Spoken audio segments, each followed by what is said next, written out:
singing low while I pop a bottle off of your chain swinging, clang clang, and it costs a lot. Bitch, I'm always at the guala, yeah, and you are not badass beat. Keep on going till you hit the spot. Whoa, I'm a big bag hunter with the. Assalamualaikum warahmatullahi wabarakatuh. Perkenalkan, kami dari kelompok 6 yang beranggotakan Putri Uliarman, Dila Amelia Ramadhani, Muhammad Ikram Nasution, dan Farhan akan mempresentasikan hasil diskusi kami yang berjudul Perbedaan Manajer dan Pemimpin. Ada 3 pertanyaan besar yang sering dipertanyakan, yaitu yang pertama, apakah arti dan makna dari manajer dan pemimpin? Yang kedua, apakah manajer dan pemimpin itu sama? Dan yang ketiga, apa perbedaan manajer dan pemimpin?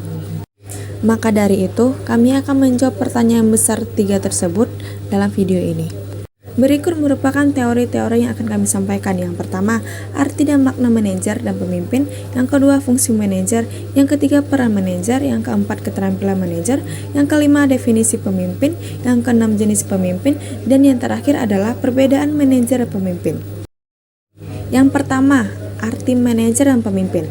Manajer merupakan orang yang melaksanakan masalah bisnis secara ekonomis dengan efisien. James McGregor Burns mendeskripsikan peran sebagai transaksional, yaitu melaksanakan bisnis yang ada di bawah kerangka kerja umum yang ada. Pemimpin adalah orang yang berjalan terlebih dulu untuk memandu atau menunjukkan jalan. Orang utama dalam suatu organisasi yang berkembang. Orang yang memiliki pengikut atau Burns menyebut peran ini sebagai peran yang mengubah karena mungkin melibatkan pergerakan arah yang berbeda atau mengubah budaya atau metode operasi. Kedua, fungsi manajer. Manajer fungsional atau fungsional manajer. Manajer fungsional adalah manajer yang memiliki tanggung jawab pada satu bagian fungsional perusahaan atau organisasi saja dan tidak ikut campur pekerjaan fungsional pada bagian lain. Contohnya adalah seperti manajer keuangan, manajer pemasaran, manajer akuntansi, manajer operasional, manajer HRD, dan banyak lagi contoh lainnya. Kedua, manajer umum atau general manager. Manajer umum adalah manajer yang memiliki tanggung jawab seluruh bagian atau fungsional pada suatu perusahaan atau organisasi. Manajer umum memimpin beberapa unit bidang fungsi pekerjaan yang mengepalai beberapa atau seluruh manajer fungsional. Pada perusahaan yang berskala kecil, mungkin cukup diperlukan 1 orang manajer umum. Sedangkan pada perusahaan atau organisasi yang berkaliber besar, biasanya memiliki beberapa orang manajer umum yang bertanggung jawab pada era tugas yang berbeda-beda. Ketiga, peran manajer.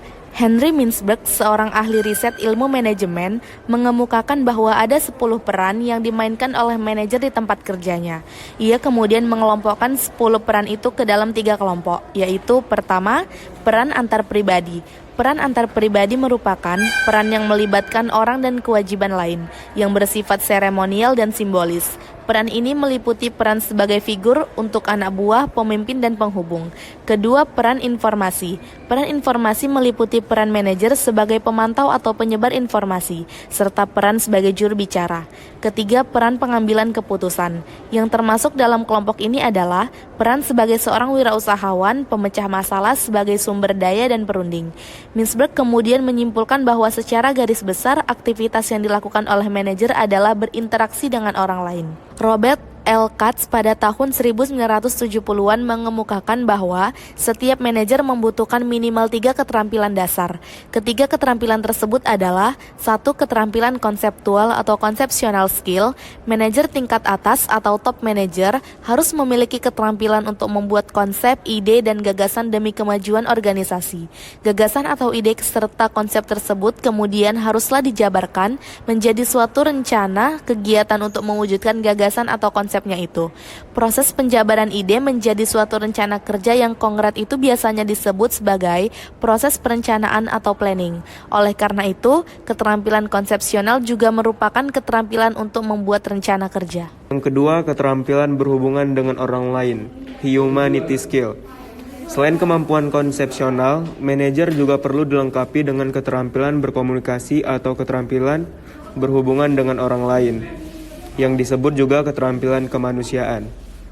Komunikasi yang persuasif harus selalu diciptakan oleh manajer terhadap bawahan yang dipimpinnya. Dengan komunikasi yang persuasif, bersahabat, dan kebapakan akan bersikap terbuka kepada atasan. Keterampilan berkomunikasi diperlukan baik pada tingkatan manajemen atas, menengah, maupun bawah. Yang ketiga, keterampilan teknis, technical skill. Keterampilan ini pada umumnya merupakan bekal bagi manajer pada tingkat yang lebih rendah. Keterampilan teknis ini merupakan kemampuan untuk menjalankan suatu pekerjaan tertentu, misalnya menggunakan program komputer, memperbaiki mesin, membuat kursi, akuntansi, dan lain-lain. Selain 3 keterampilan dasar di atas, Ricky W. Griffin menambahkan 2 keterampilan dasar yang perlu dimiliki manajer, yaitu yang pertama, keterampilan manajemen waktu merupakan keterampilan yang merujuk pada kemampuan seorang manajer untuk menggunakan waktu yang dimilikinya secara bijaksana. Griffin mengajukan contoh kasus Leo Frankfurt dari Koch pada tahun 2004 sebagai manajer Frankfurt digaji $2 juta per tahun. Jika diasumsikan bahwa ia bekerja selama 50 jam per minggu dengan waktu cuti 2 minggu, maka gaji Frankfurt setiap jamnya adalah $800 per jam, sekitar $13 per menit. Dari sana dapat kita lihat bahwa setiap menit yang terbuang akan sangat merugikan perusahaan. Kebanyakan manajer tentu saja memiliki gaji yang jauh lebih kecil dari Frankfurt. Namun demikian, waktu yang mereka miliki tetap merupakan aset berharga, dan menyia-nyiakannya berarti membuang-buang uang dan mengurangi produktivitas perusahaan. Yang kedua, keterampilan membuat keputusan, yaitu merupakan kemampuan untuk mendefinisikan masalah dan menentukan cara terbaik dalam memecahkannya. Kemampuan membuat keputusan yang paling utama bagi seorang manajer, terutama bagi kelompok manajer atas, top manager. Griffin mengajukan 3 langkah dalam pembuatan keputusan. Yang pertama, seorang manajer harus mendefinisikan masalah dan mencari berbagai alternatif yang dapat diambil untuk menyelesaikannya. Kedua, manajer harus mengevaluasi setiap alternatif yang ada dan memilih sebuah alternatif yang dianggap paling baik. Dan terakhir, manajer harus mengimplementasikan alternatif yang telah ia pilih, serta mengawasi dan mengevaluasinya agar tetap berada di jalur yang benar. Definisi pemimpin menurut para ahli dan dalam beberapa kamus modern diantaranya. Menurut para ahli, A. Miftah Toha dalam bukunya Perilaku Organisasi. Pemimpin adalah seorang yang memiliki kemampuan memimpin, artinya memiliki kemampuan untuk mempengaruhi orang lain atau kelompok tanpa mengindahkannya dalam bentuk alasannya. Kartini Kartono. Pemimpin adalah seorang pribadi yang memiliki kecakapan dan kelebihan, khususnya kecakapan dan kelebihan di satu bidang, sehingga dia mampu mempengaruhi orang-orang untuk bersama-sama melakukan aktivitas tertentu demi pencapaian satu atau beberapa tujuan. Henry Pratt Van Zyl dalam Kartini Kartono. Pemimpin dalam pengertian ialah seseorang yang dengan jalan memprakarsai tingkah laku sosial dengan mengatur, mengarahkan, mengorganisir, atau mengontrol usaha atau upaya orang lain untuk melalui prestise, kekuasaan, dan posisi.